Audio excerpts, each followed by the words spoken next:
Hi விவாஸ், வணக்கம்.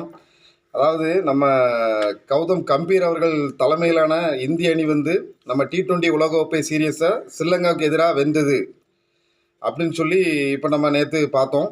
சீரியஸை கைப்பற்றிட்டாங்க.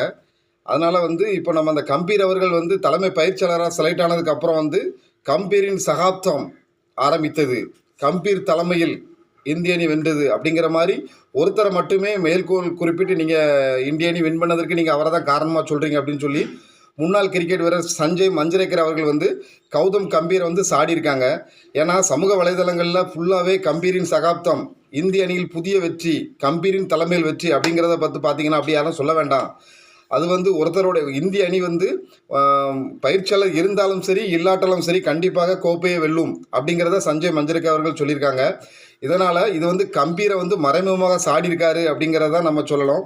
அவர் வந்து என்ன சொல்கிறார் அப்படின்னா, அதாவது இதுக்கு முன்னாடி வந்து பார்த்திங்கன்னா நம்ம ராகுல் டிராவிட் அவர்கள் வந்து 2024 T20 உலகக்கோப்பையை இந்திய அணிக்காக பெற்றுக் கொடுத்தாங்க. அதில் பார்த்தீங்க அப்படின்னா அவர் மட்டும்தான் அப்படின்னு சொல்லலை, திறமையான கேப்டன் ரோஹித் சர்மா, சூரியகுமார் யாதவ், ஹார்திக் பாண்டியா ஆல்ரவுண்டர், ஹர்ஷீப் சிங், அக்ஷர் பட்டேல், குல்தீப் யாதவ், இவங்க எல்லாரும் பேரையும் தான் சேர்த்து சொன்னாங்க. இவங்க எல்லாம் சேர்ந்ததுனால தான் இந்திய அணி வெற்றி பெற்றதுன்னு சொன்னாங்க. ஆனால் ஸ்ரீலங்கா இதில் இப்போ கம்பீர் பதவியேற்றதுக்கப்புறம் கம்பீரின் சகாப்தம் ஆரம்பமாகிவிட்டது, கம்பீரால் தான் இந்திய அணி வின் பண்ணுது அப்படிங்கிற மாதிரி சமூக வலைதளங்களில் கொண்டு வந்துகிட்டு இருக்காங்க ரசிகர்கள். அந்த ரசிகர்கள் அதை நிறுத்தி கொள்ள வேண்டும் அப்படிங்கிறதான் சஞ்சய் மஞ்சரேக்கர் அவர்கள் சொல்கிறாங்க.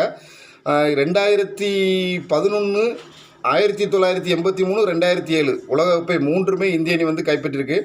1983 இந்திய அணி கபில் தேவ் தலைமையிலான இந்திய அணி வந்து நம்ம கோப்பையை கைப்பற்றின உலகக்கோப்பை. அதில் வந்து பார்த்திங்கன்னா இந்திய அணிக்கு பயிற்சியாளரே கிடையாதுங்க. அதே போக 2007 ஒரு டெம்பரரியாக ஒரு தற்காலிகமாக தான் ஒரு பயிற்சியாளர் இருந்தார். அப்போவும் வேர்ல்டு கப் அடித்தாங்க. 2011 அனுபவம் இல்லாத கேரி கிருஷ்ணன் அவர்கள் வந்து பயிற்சியாளராக இருந்தாங்க. அப்போவும் இந்திய அணி கோப்பையை வென்றுச்சு. 2024 அனுபவம் மிக்க வீரர் ராகுல் டிராவிட் அவர் பயிற்சியாளராக இருந்தார். அப்போது வந்து கண்டிப்பாக நம்ம இந்திய அணி T20 வேர்ல்டு கப் வாங்கிட்டாங்க. இப்படி பயிற்சியாளர்கள் இருந்தாலும் சரி இல்லாட்டாலும் சரி இந்திய அணி கோப்பையை வெல்வது உறுதி. அதனால் நீங்கள் ஒருத்தரை தூக்கி வச்சு ஆட வேண்டாம், கம்பீரால தான் இது இந்திய அணி வின் பண்ணியிருக்கு அப்படிங்கிற மாதிரிலாம் நீங்கள் சொல்ல வேண்டாம் அப்படிங்கிறத அவர் மறைமுகமாக கம்பீர் அவர்களை சாடி கொண்டு இருக்கிறாரு.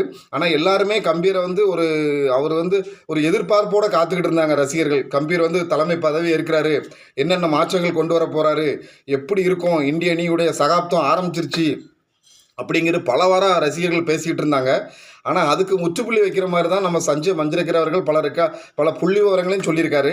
நம்ம நிறைய மேட்சுகளில் இந்தியா கப் அடித்த முக்கியமான ICC டிராபிகள் அடித்தது எல்லாத்துலேயுமே பார்த்திங்க அப்படின்னா நம்ம யாருமே ஒரு பயிற்சியாளராக இல்லை, அப்படி இருந்தாலுமே அது தற்காலிகமான பயிற்சியாளராக தான் இருக்கிறாங்க அப்படிங்கிறத இந்த கருத்தை முன்வைக்கிறாரு. இது வந்து கம்பீர் ரசிகர்கள் மத்தியில் ஒரு கொந்தளிப்பை தான் ஏற்படுத்தியிருக்கு. இதுதான் இப்போது நம்ம அந்த சோசியல் மீடியாவில் வைரல் ஆகிட்டு வருது ரசிகர்களே.